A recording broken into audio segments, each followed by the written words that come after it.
And we do have a quorum, so I'm going to go ahead and get us started.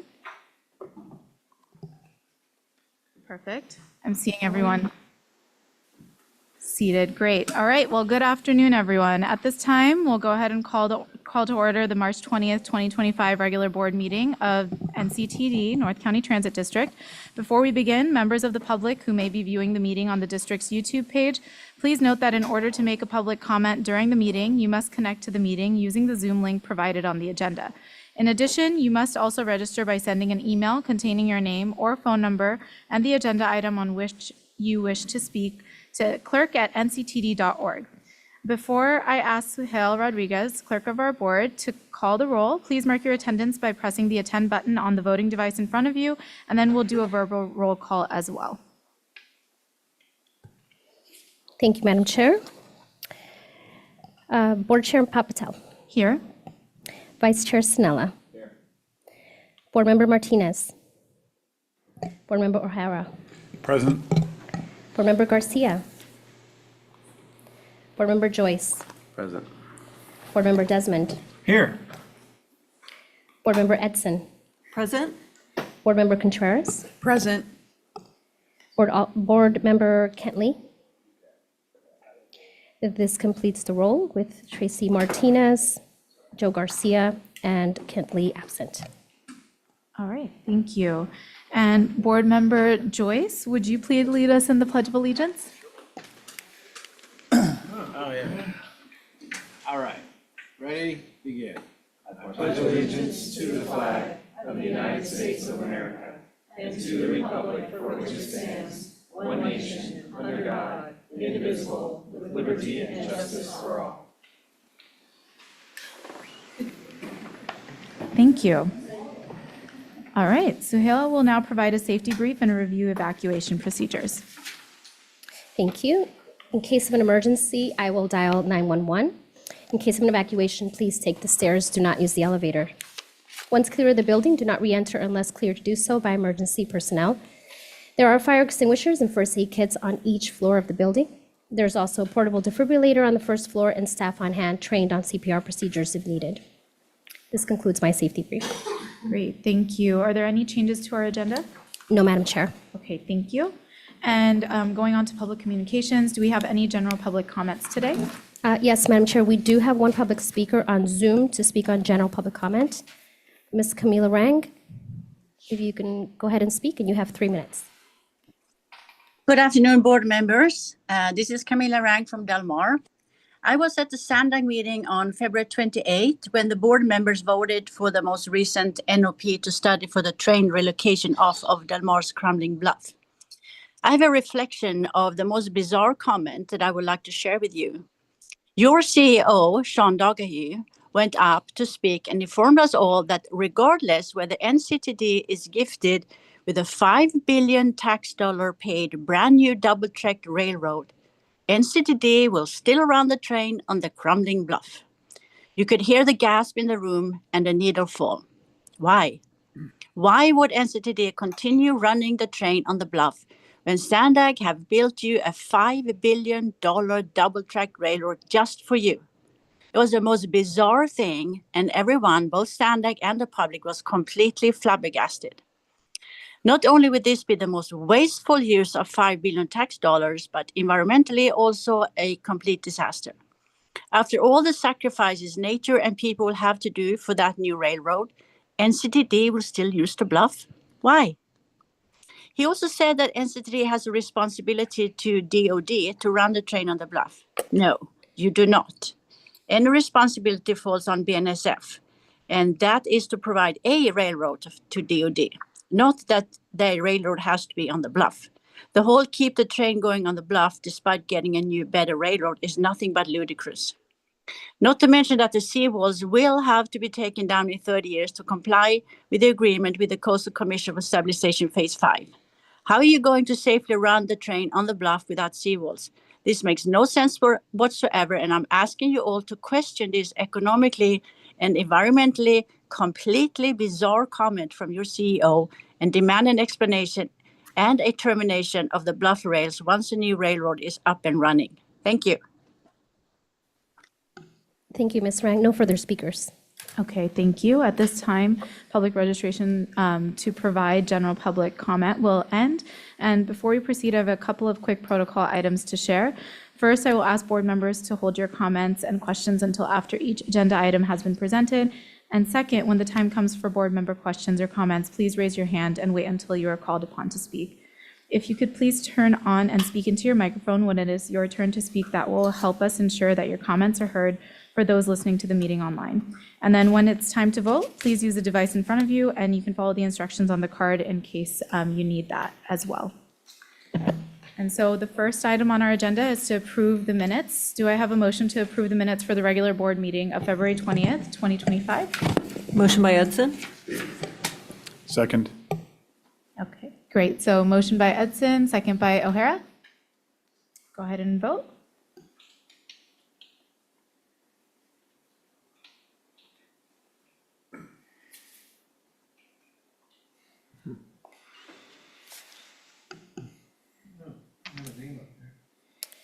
Sorry, it appears that none of, some of the board members' names are not listed.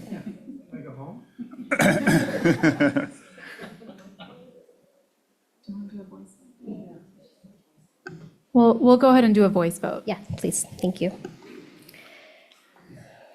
Board Chair Patel, Aye. Vice Chair Sinella, Yes. Board Member Martinez. Yes, it was me. Was that me? Well, Martinez. It'll be in order. Board Member O'Hara, Yes. Board Member Garcia, Board Member Joyce, Yes. Board Member Desmond, Yes. Board Member Edson, Yes. Board Member Contreras. Aye. On the motion of Board Member Edson, seconded by Board Member O'Hara to approve the minutes for the regular board meeting on February 10th, motion passes with Martinez and Garcia absent. All right, thank you. And there are 15 items on the consent agenda for action today. Do we have any members of the public registered to speak on consent or requesting that any consent items be pulled?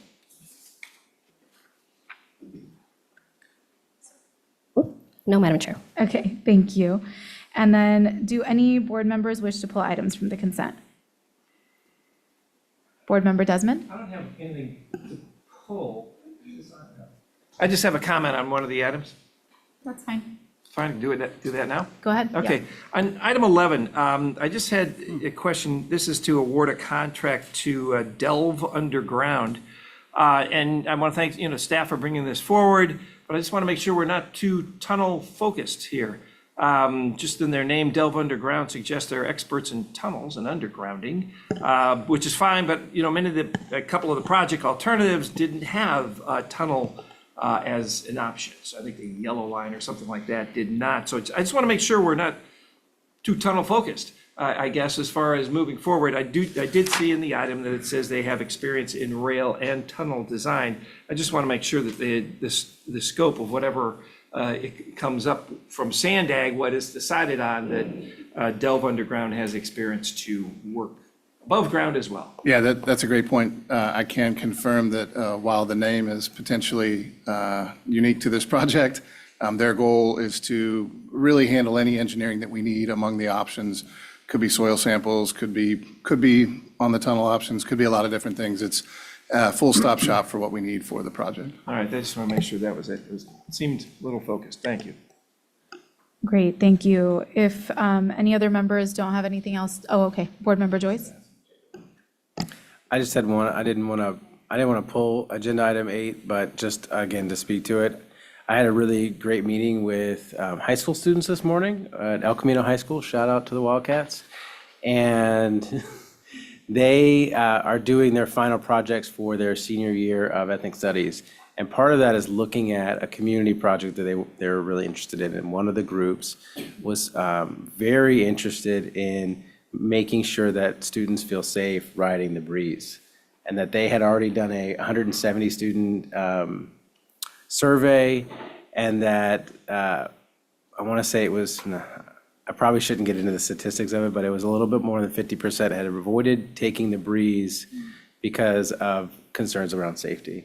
And so they were very interested in coming and meeting with NCTD and being a participatory partner in solving the problem, because that's really what the focus of this is. So just looking at the responses we have here, I'm just excited to bring another group to the table to be a partner about moving the agency forward and making sure that it's accessible to everybody. Yeah, we would love that. Thanks.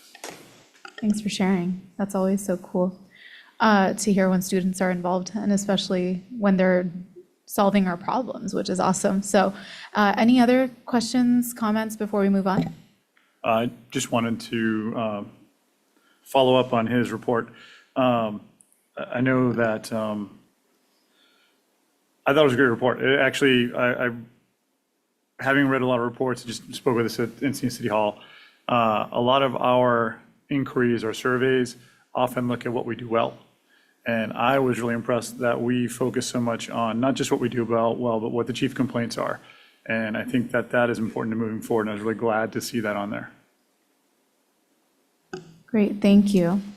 Okay, I'm not seeing anyone else itching to turn on their microphone, so I'll take that as that we're going to move on. So may I have a motion to approve consent items 1 through 15?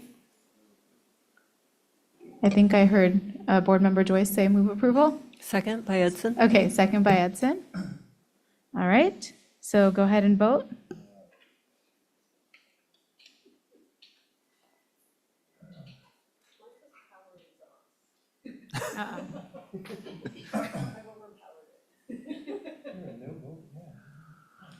Do you want to tell me your vote? Yes. Thank you. Okay, great. On the motion of Board Member Joyce, seconded by Board Member Edson, to approve consent items 1 through 15, motion passes with Board Members Martinez and Garcia absent. Okay, great. Well, thank you. So the next item on the agenda is other business. And last month, staff proposed the elimination of breeze routes 334 and 444 due to low performance.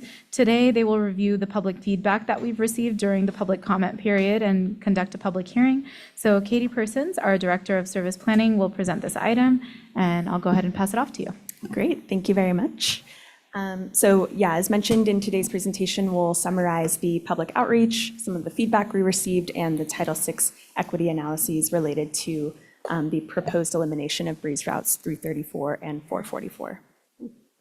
Our public outreach consisted of dedicated web pages, station messaging, and onboard materials. A legal notice was published in English and Spanish newspapers on February 14th. We also conducted 4 pop-up events where we set up a booth next to the bus boarding area and spoke to customers who were waiting to board the 334 or 444. At those pop-up events, we had flyers, printed maps, and information on the proposed change and how the members of the public could submit public comments to the board for their consideration. We also solicited feedback at these events, which is summarized in detail in the Title VI documents. On this map here, we have Breeze 334 in orange, as well as the other services at VTC. Breeze 334 is proposed to be replaced with NCTD Plus microtransit service.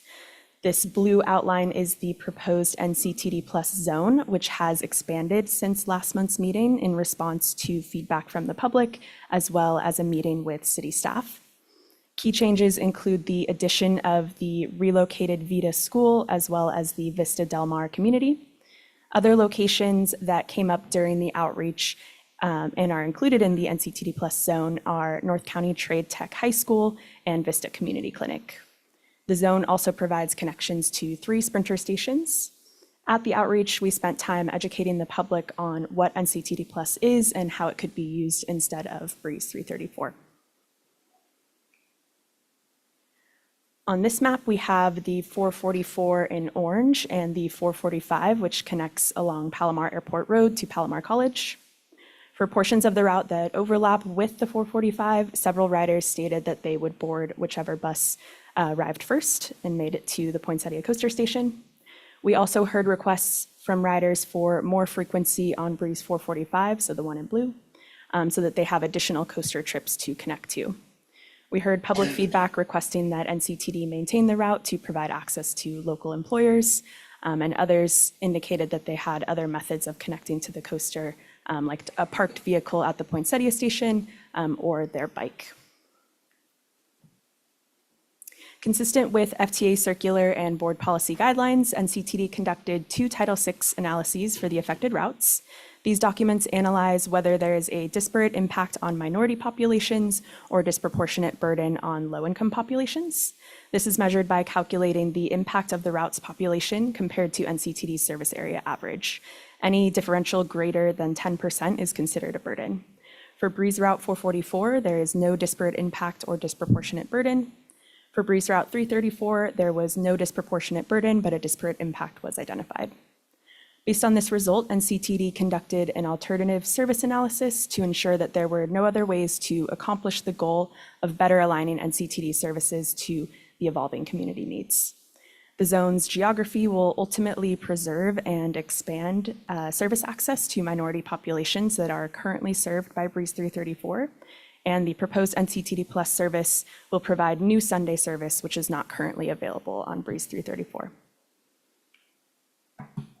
With these analyses and public comments in mind, NCTD recommends that the NCTD Board of Directors eliminate Breeze Route 334 and 444 effective May 18th, 2025. And with that, pause for questions. Perfect, thank you. So I'll go ahead and ask Suhail if we have any public comments for this item today. There are no public speakers today. However, there were 18 public comments that we received for this item, and they were sent to the board prior to the meeting and posted on the NCTD website. Great, thank you. And are there any board member questions or comments regarding this agenda item? Board Member Contreras, and then I'll go to Board Member Edson. Yes, thank you so much. As I saw in the comments that we received, I knew that there was going to be outrage from Vista residents about the elimination of the 334, especially because when we looked at the original data, it wasn't too far from what the standard is for a minimum threshold for NCTD. Now, I understand that you don't want the 334 to cannibalize NCTD Plus. I totally get that. My biggest contention is that we're talking about complete elimination of the 334 and not a suspension of the 334, and because we don't know if we're going to continue to have funding for NCTD Plus. So I am 100% against eliminating the 334. I would be in favor of suspending the 334. But full elimination just does not make sense to me, because I know if we do not have funding to continue the NCTD Plus in Vista, these folks are going to be out of a ride. And it's almost 15,000 people, if I remember correctly. So in any case, yeah, that's where I stand. And I have not heard a commitment from NCTD that the NCTD Plus will continue in perpetuity. So I find it to be not okay. And I could not vote for something that is the complete elimination of the 334. If the board were inclined to talk about suspending it and relooking at it, then I would be favorable to that. Thank you. Board Member Edson, if I could just add to what, really to ask the CEO, if you wouldn't mind responding to that, what that may look like if there was a suspension. I'm just curious, given that sounds like an interesting idea. Yeah, I think at the last board meeting, I think we had a little bit of that conversation. There's a commitment for us to have service in that area in Vista The only concern I have over suspending the route is that I think what we'll find through NCTD Plus is that if we have to return to a fixed route, the 334 is not that route. It'd probably be some differentiation that included a new routing structure if we were going to return to a fixed route. I think our commitment from an agency is we're not looking to eliminate the service that exists in that corridor. We're actually looking to expand it. The 334 prohibits our ability to have two effective routes competing, and since we have two effective routes competing against each other with NCTD Plus and the 334, our continual goal is if the 334, or if the NCTD Plus shows us after a year or two that we probably need to go back to a fixed route service, we assume those, we're making those assumptions within the budget. I think we have noted in the SIP, which I think is important for us to have a conversation about, that the agency as a whole has come to this board in years past and said, we assume service expansion. I'm telling you, we don't assume service expansion at all right now. The funding levels continue at the way they are. We will not be able to continue with the service that we have on Breeze. So we're trying to find ways to sort of solve that problem while we're looking for whatever our next iteration of a funding source is. I think part of the reason we've wanted to move to the NCTD Plus, which we do think will continue for years, is that segment of that area is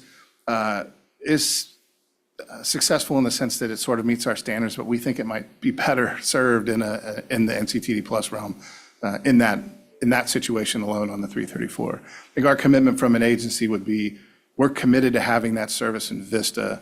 I don't know if we're committed to reinstating the 334. That would be our only pullback. And I think at the last meeting, and I could have probably worded a little better, our commitment is that there will be some form of fixed route or NCTD Plus as we go on. Whichever one proves to be the more successful is the one that we're gonna put back into service or continue to keep in service. Does that help a little bit in terms of clarifying or? Yeah, and if Yeah. I could Yeah. respond. Yeah, and then board member Edson right after. Yeah. That's okay. Yes, I think this is the first time that I hear that there is clarity about a commitment to continue service in this area. And I actually don't disagree with you. I really do believe that, we've seen it in San Marcos, the NCTD Plus is over 2,000 for this last month, right? So I do believe that this area in Vista is conducive to that NCTD Plus model. But I needed to hear that we were going to have commitment to continue service in whatever form we can with the funding levels that we have. But this area absolutely needs service. So that puts me at ease, but I'm still going to be watching. I think we should, and I would say San Marcos is kind of an interesting example where we eliminated a fixed route and then put in NCTD Plus after the fact, several cycles later. And that it's kind of different in this scenario where we're actually replacing one right away to try to expand the service grid. Because I think what we saw was we did have a segment of that San Marcos route where there was a ridership that needed access to critical points, but it just didn't meet the standard for what we're trying to do. And when we expanded it to NCTD Plus, it gave us the opportunity to focus on that specific area where there were some government services, but also be able to serve North City, also be able to serve the campus. And we see that as kind of the same thing here. We're really hopeful, and we believe that the NCTD Plus Invest is going to be successful. Thank you. Board member Edson. Yes, my comments were similar along the line of Board Member Contreras' comments. And I just wrote a few questions after reading the staff report and reading the comment letters as well. But with regard to Route 344, yes, 334, sorry, 440. Yeah. So what's the estimated cost of the NCTD Plus Vista Microtransit program? We read in the staff report that there will be savings of approximately $754,732 based on FY 2024 operating costs, but that's for the two routes. So there was nothing in there that really gave me an idea of what each individual route costs or what NCTD Plus is costing and what we might be able to do in the future. Yeah, I would tell you that if successful, NCTD Plus could potentially be right around the same cost. In some cases, a little higher. I think the way that we sort of gauge that is the geographical area that we serve is a lot bigger than just a standard fixed route. So when we estimated what the cost was going to be for San Marcos NCTD, I think it was about $750,000. And what we really ended up for the year was probably about $500,000. So we hope to see that same success as it relates to Vista. So the way that we kind of look at it is on paper, it potentially could cost a little bit more for us to provide the San Marcos and Vista NCTD Plus services, but our service expansion area is infinitely larger than what it would have been with you have to look at it really in terms of a mile off the route. Successful fixed route, the walkability is right around three-quarters of a mile.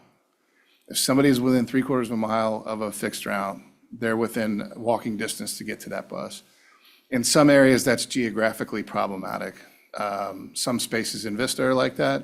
Definitely spaces in San Marcos where we have these main thoroughfares or interstates that sort of cut off the opportunity for equity zones to be able to walk to the fixed route main line. So we see this as really probably a better opportunity for us. And if it's done right and we continue to see those ridership gains, it's an opportunity for us to reduce some of that cost as well. So, while we're saving that money, it's really just being reapplied to a service that we think has a larger footprint. Thank you. That's a really good answer and good information for all of us to hear, and I think for the public as well. And, the fact that when NCTD Plus was first introduced in San Marcos, the fare was different than regular, and that it's been reduced or made on par with regular service, I think makes it a really good transitional service. And I do hope that, and I will still be watching too, to make sure that Vista gets coverage, because I know it's difficult when routes go away, especially if we have ridership. And I'm a little concerned about Route 444 as well, just based on all of the comments that we received. And it's a chicken egg thing, right? We have people riding the coaster, then taking the bus to work. If they can't take the bus to work, they're not going to ride the coaster.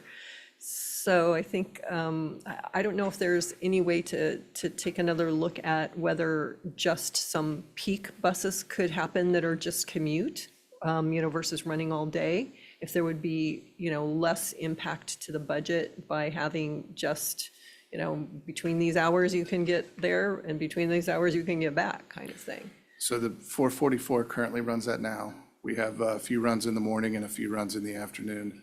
I think the long-term conversation beyond the 444 is what happens on Palomar Airport Road.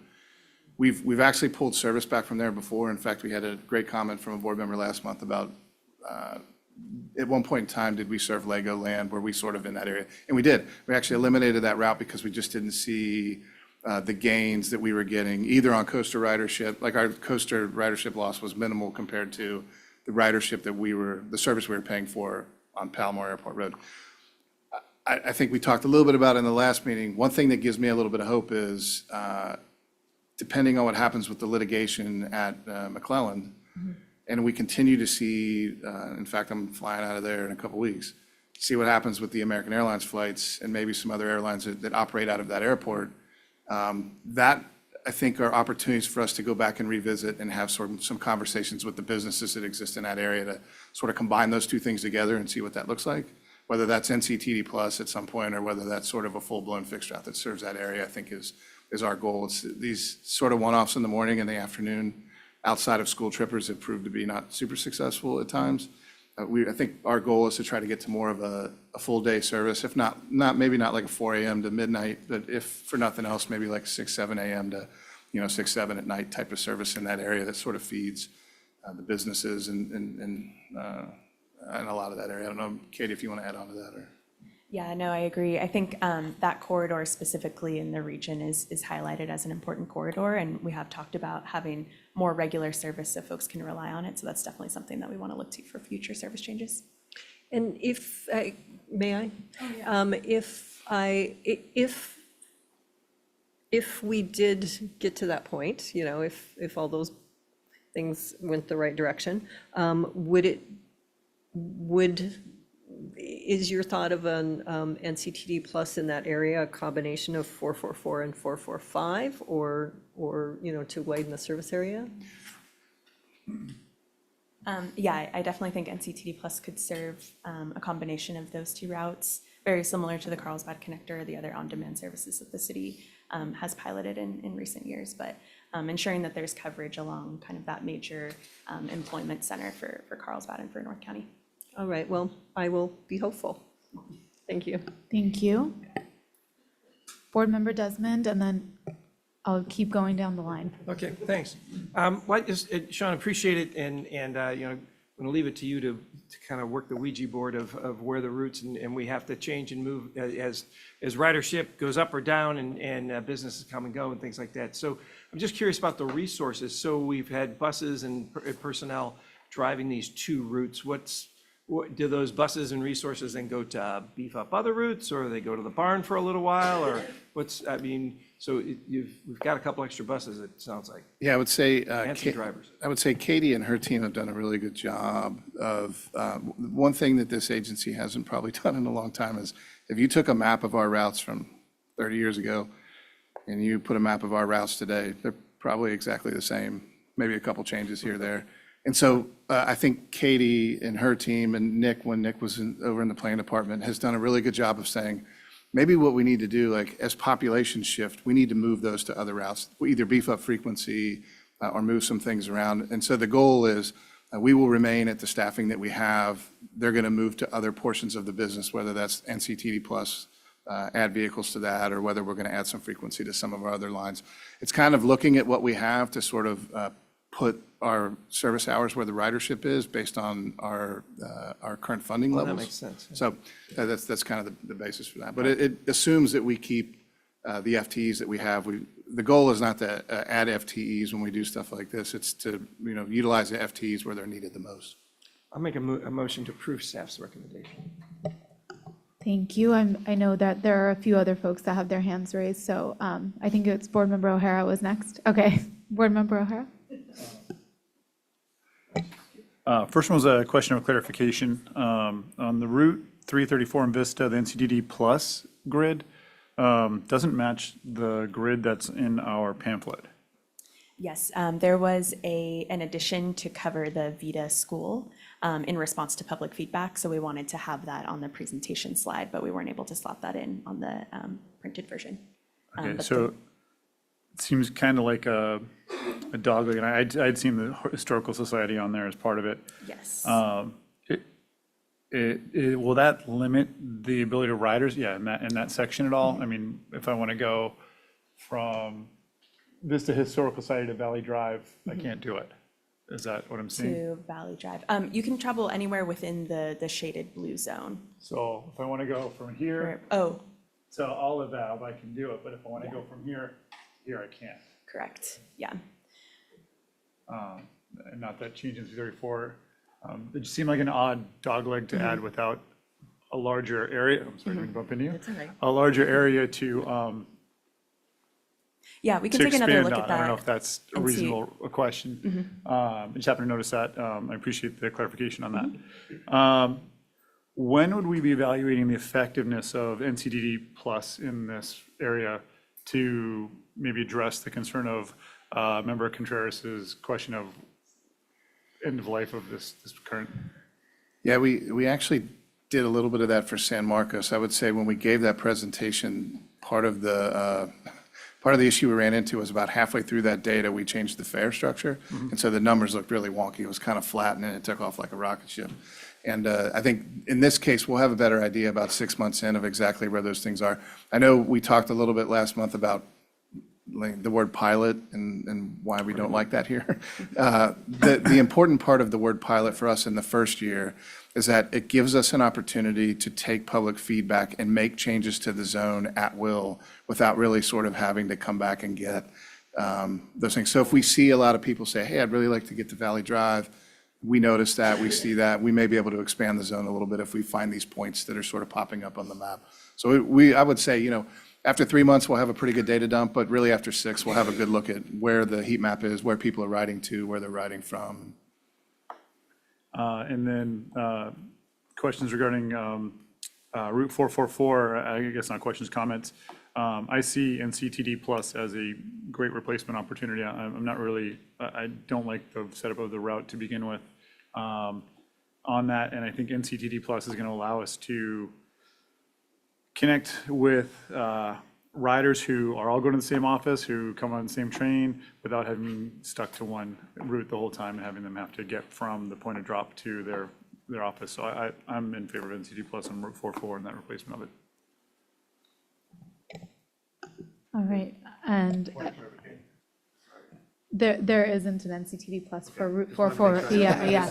I knew that was your question, but I'm assuming you're putting it out there for the future. I'm in favor of that in the future as well, but I just want to make sure that I didn't miss something in the packet. Yes, so for the record, we don't have an NCTD Plus for that particular route. Yes, thank you. All right, and then Board Member Martinez. Just a quick question, because I had the same question you had. When this route changes and microtransit or NCTD Plus is going to be added, how is that communicated to the riders now on, what their options will be after elimination? Yeah, we have people from our customer experience team and even our planning group that goes out and talks to all the customers. We'll be out at the platforms as we kind of creep closer to that and say, we have options on the 445, and we have some other options. Like some of these businesses are within walking distance to the 445. I think they ride the 444 just because it takes them to a different location along the way. But we'll have that conversation directly with the passengers, and we'll make sure we blast it out on social media and make sure we're at the platforms to talk to all the folks that get off the coaster. So. Great, thank you. Vice Chair Sanala, do you have any questions or comments? Yeah, just some comments. I want to thank staff for the presentation and my colleagues for this great discussion on this. Being from San Marcos, I've seen NCTD Plus firsthand, and I'm actually really excited for Vista. I think you're all going to like it, and I really look forward to hearing from the riders and their feedback as it gets rolled out. I also want to praise staff for continuously looking at our routes, our service offerings, and being willing to make the appropriate changes when it's necessary. And so I think that's really important so that this agency can continue to be as efficient with what we're doing so that we can continue doing the most that we can for the most people, because we know that we can't do everything for everyone. And so thank you so much for your efforts and your efforts in all of this. Certainly appreciate it. And I'm very supportive of the whole concept of microtransportation solutions. And so the more that we can do it, to your point, I'm certainly going to be somebody that's going to be kind of waving that flag and helping lead that charge. So thank you. Okay, and I just wanted to say thank you to all of the board members for sharing, and Katie, thanks to you as well, Ms. Persons.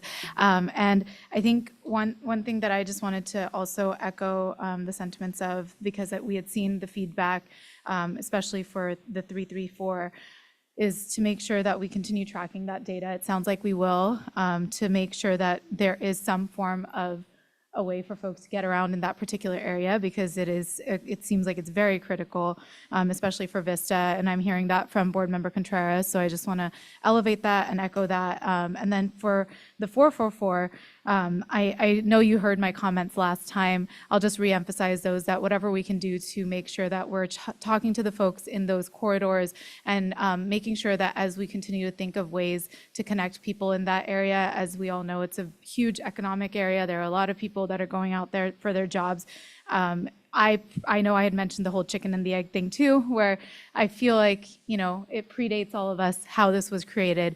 And I really wish that it was done differently, but we're now thinking of solutions. So whatever we can do to make it better, I would really love to be a part of that. So I think that's what I'm thinking of for the 444 is, as we look forward, let's chat with some of those folks there.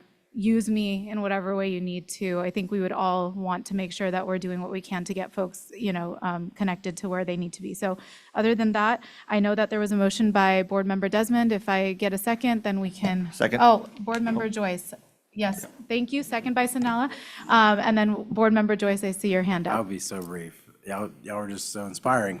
I would just request that if we could do, if we could have a conversation about NCTD Plus, because I know that it sounds innovative and sounds really responsive to somebody's needs, and I would just like us to, in the next month when we have a retreat or sometime in the near future, to just go over the program as a philosophical understanding, a practical understanding, so that everybody on the board, some of us that haven't been here, can fully understand what the the mission of the program is, and I guess we can fully take in the pros and cons of moving into these programs and out of these other programs. So that would just be a general Okay, great. request. Yeah, and I think I'm sure the CEO will bring it up when we need to. I'm assuming the retreat might be, yeah, I was going to say the retreat would be a great place to bring that up. So thank you for that. That's awesome. Thanks. Okay, so first and a second, let's go ahead and vote, and then hopefully all of these work.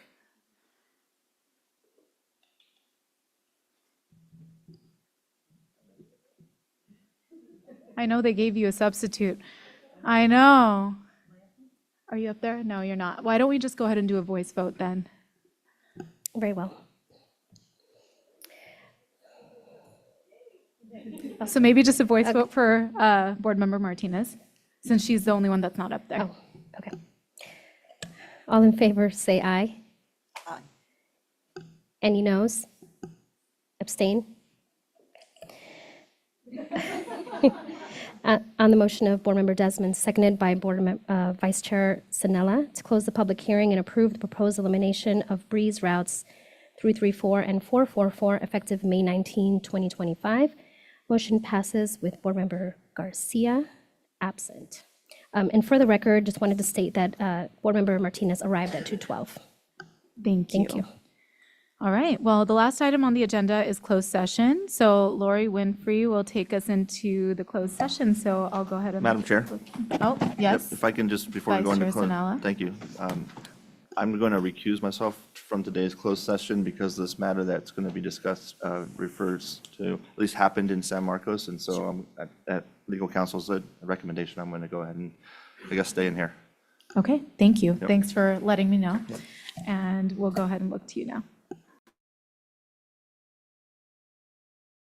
Closed session pursuant to Government Code Section 54956.9 subsection D1, conference with legal counsel regarding existing litigation, Vasquez Gonzalez versus Avila.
So the board has returned from closed session, and there is no reportable action. Great, thank you. Now we're going to hear from the Chief Executive Officer. So, Mr. Donahue, do you have anything to report? Yeah, I do. Just want to give a quick update on the Sandag Lausanne Rail realignment and maybe offer some perspective to some of the concerns that the public has brought up about some of our recent statements. Just to kind of give you, and we'll do this pretty quick, just action taken at the Sandag board meeting on February 28th. The action that we've taken to date prior to that meeting was a 2023 planning study with public input. There was a notice of preparation that went out for draft environmental impact report for the EIR, which included a value analysis study. And then Sandag's data on this mega project, and I know it's come up a couple times. The one thing I would say is I've been on a few mega projects in my career. There is so much data available about this project, and I get a little, I want to give credit where credit's due to Sandag that they have put together tons of data about all of sort of the impacts of this project. And so I know sometimes people ask them, hey, where's all the data? Why aren't you sharing it? They have tons of data. I've seen more data on this mega project than I've seen on almost any other project I've been a part of. And so I just want to make sure they get credit where credit's due there. At the Sandag board approved, the recommended course of environmental review was 4 options and the no build, Sandaguito Bridge to I-5 Knoll, under Crest Canyon, which is Jimmy Durante to I-5 Knoll, under Camino Del Mar, which is Jimmy Durante to Torrey Pines Road West, Del Mar Bluffs double track reinforced where it's currently at right now, and a no build scenario. Here's the map that sort of outlines the approvals that were done by the board. You see there on the yellow is the Sandaguito Bridge to I-5 Knoll.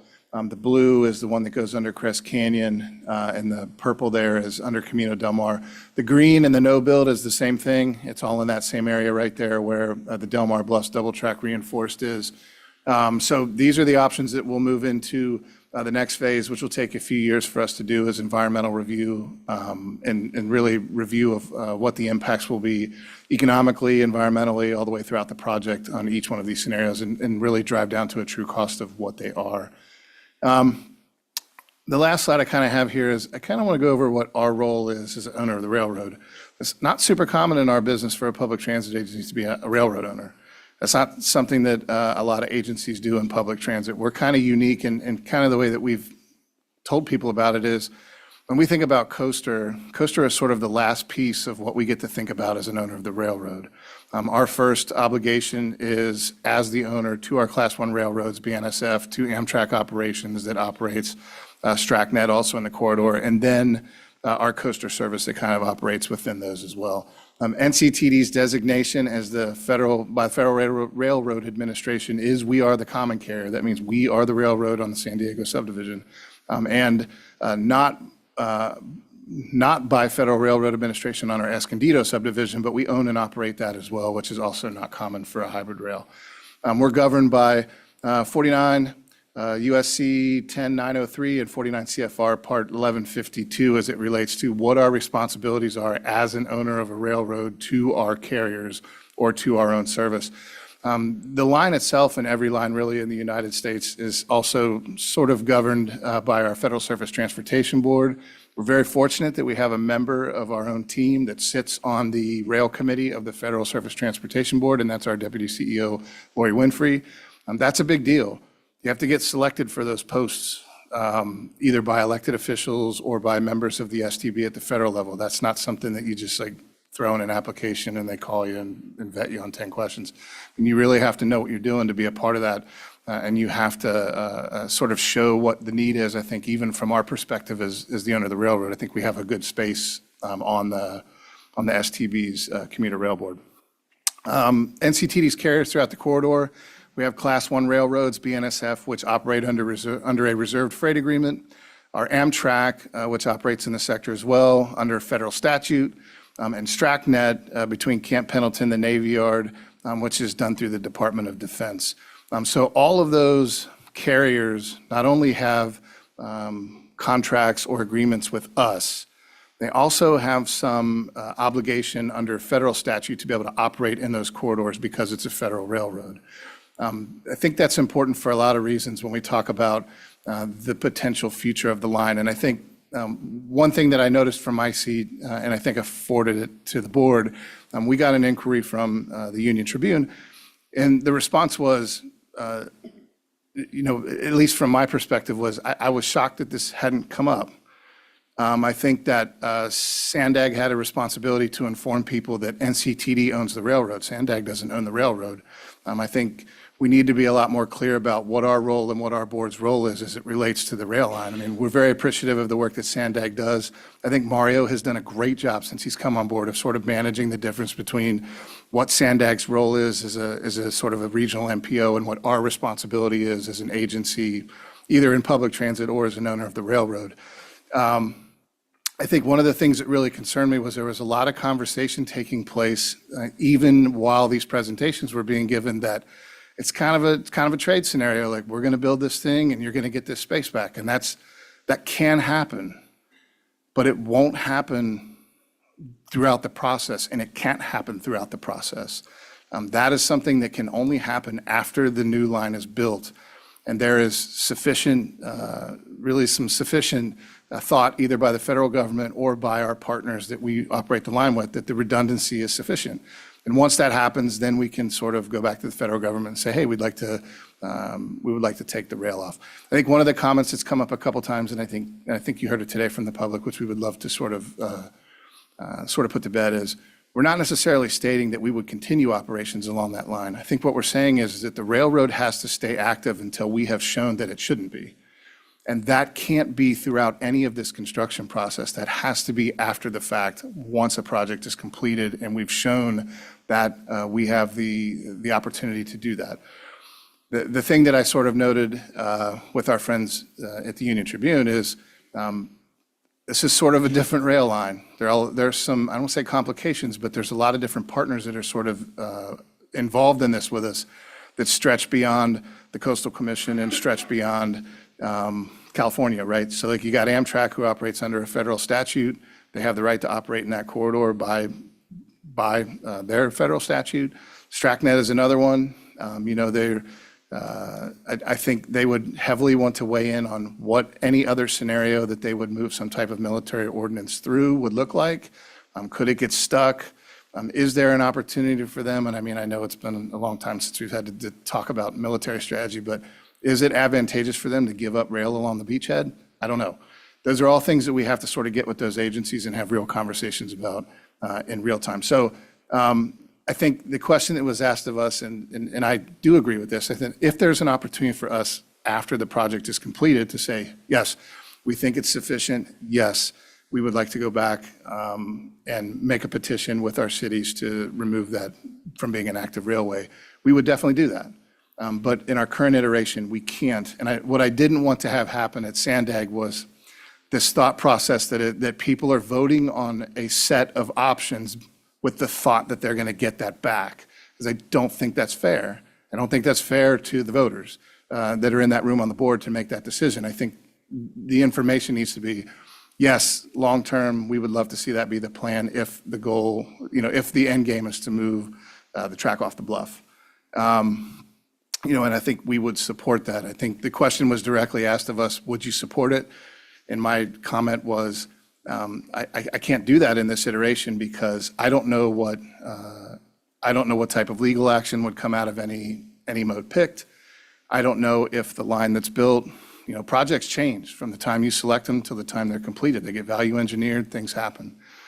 I can't say with certainty that we would support that until we saw exactly what came out of that project. I think philosophically, yes, if everything were to go according to plan and work the way that Sandag has assured us that it should and would, we would support that. A couple things that I think are important to this board of directors is Sandag has the authority to decide which one of the outcomes they want to move forward with, which will be years down the road. This board has the final approval over whether or not they will allow Sandag to do that, because we own the railroad. So this board has the opportunity to say, yes, we agree with Sandag. Yes, we will allow you to do that construction in our corridor. Or sort of take pieces of that line. That's this board's authority. For a couple reasons. One, whatever the new routing is, we will own that. whatever the new infrastructure is will get transferred to NCTD at some point in time. So we have full autonomy to be able to sort of decide what that is.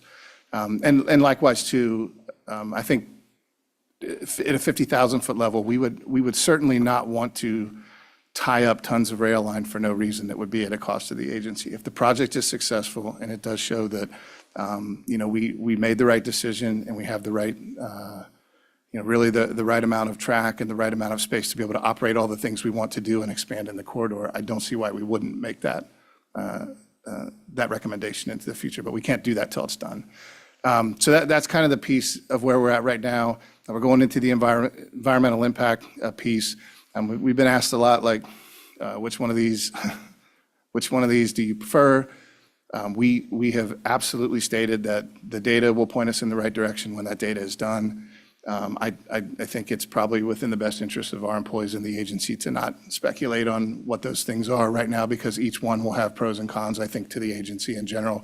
And the reality is each one of them have pros and cons to the jurisdictions that we are proud to serve, and we want to be thoughtful about what that means for those jurisdictions as well. So a lot kind of going on there. I will say I really do appreciate the work that has been done over at Sandag. There's a ton of data on this project, and I know they're fielding a lot of questions and making the rounds to all the councils and doing some good work. And so I appreciate, especially Mario's leadership. I think he's been fantastic over there and a great partner for us here at NCTD. So that's all I had on this part, unless anybody had any questions for us.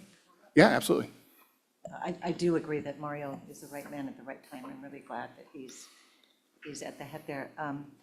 So I know a lot of people wanted to know what would happen with the rail once it's not in Maine, the rail trail and all that. That costs a lot of money. That's not my focus. My focus is that, they're just finishing phase 5 of reinforcing the bluff. And that's going to need, so Sandak has always told us that the seawalls would all come down once that train route wasn't utilized.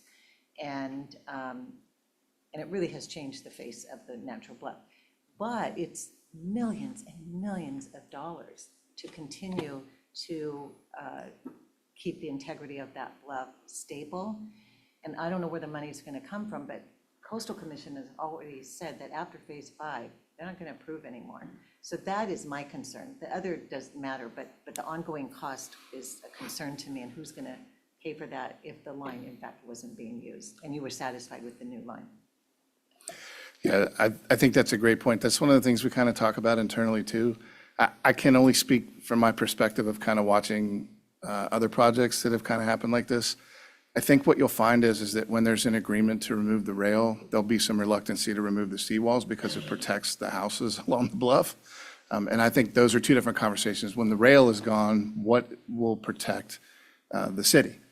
And so those conversations, I think, will happen years down the road, not today, but, and those are things I think kind of concern us. And I do agree, like, what's the cost of continuing to stabilize the bluffs if we're going to move into a new scenario? Which is why I hope and I feel confident that Sandag will move through this process with the speed that it needs to, but with the energy to make sure that it covers all of its bases, because we either need to get to a decision that we're going to do it or we're not. Because this organization is going to indefinitely be affected by that. The piece that sort of isn't in here, which is important to us, is if we move along to another location off the bluff, that increases our capital expenses a lot. So If I may interject, yeah. General Counsel is looking at me, and I think we've gotten a little off base, so. Good point. Anyway. That's my presentation. And at some point in time, and I just kind of wanted to give an overview, at some point in time, I do want to agendize this and bring it back. But I just kind of want to, while we're getting close to EIR, I just wanted to make sure people kind of had the nuts and bolts of the whys and the wherefores of how we got here.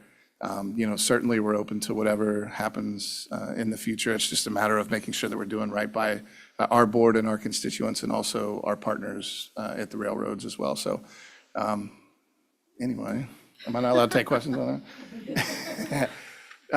I'll move on to just a few other items. This week was Transit Employee Appreciation Week. So if you see anybody out and about in the field or anybody in the room here today, please make sure you thank them for their amazing service.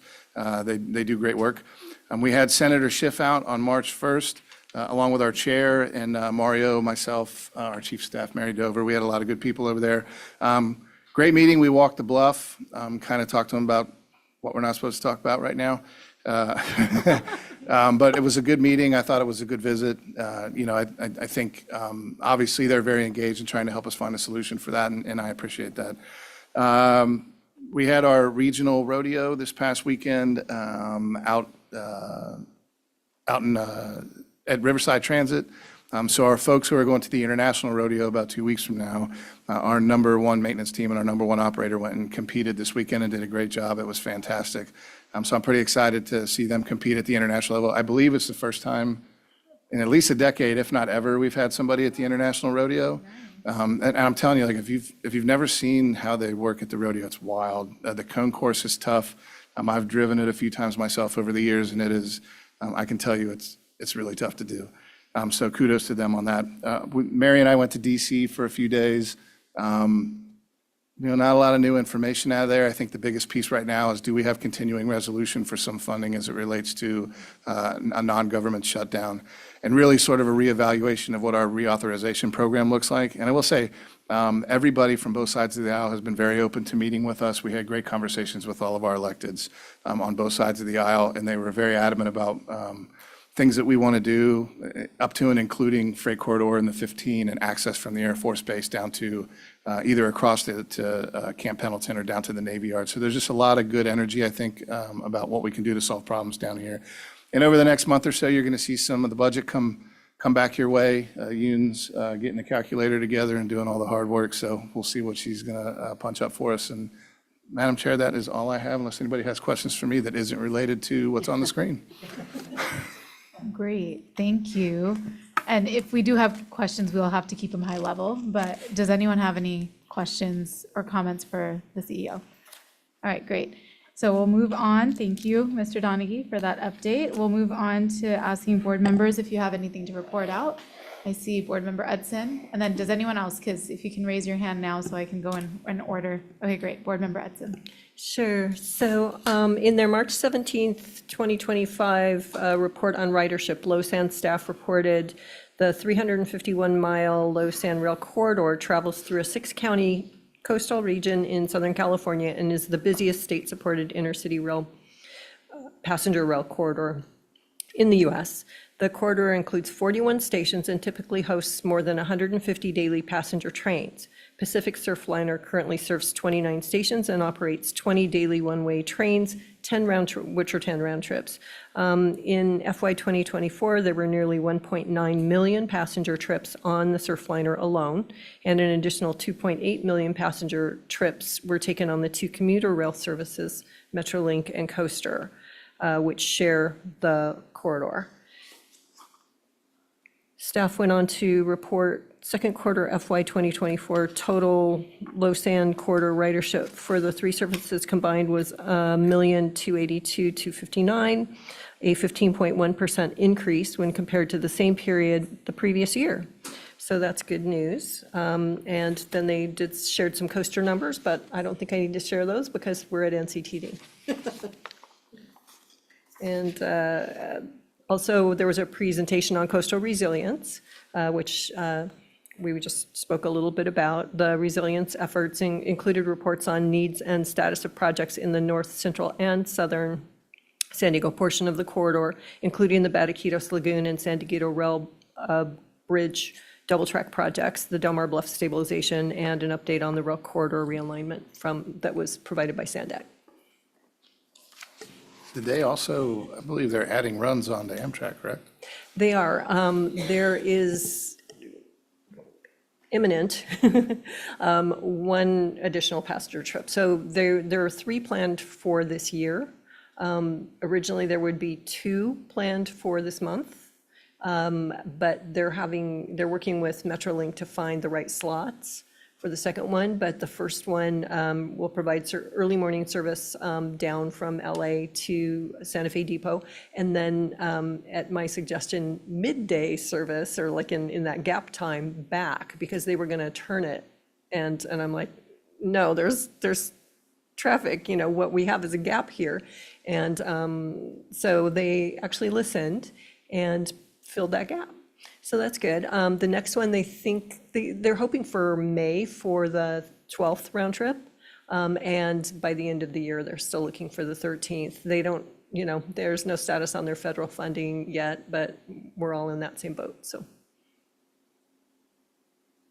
All right, I'm not seeing anyone else raise their hand, so I will go ahead and just check in with Suhail to see if we have any remaining public comments. No, Madam Chair. Okay, so at this time, public registration to speak on remaining public communications will end. So the next scheduled meetings, and I just made some updates here because I know we had some updates today. So just correct me if I don't get it, but Marketing, Service, Planning, and Business Development Committee meeting is March 24th, 2025 at 10 a.m. Our Executive Committee meeting is pending.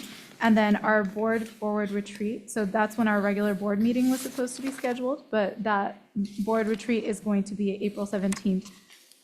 Oh, it's still pending, it's not confirmed. Okay, so, all right, it's just the MISPIDA, and that's it. So the others are pending. All right. So with that, we are adjourned at 3:31. Thank you. All right.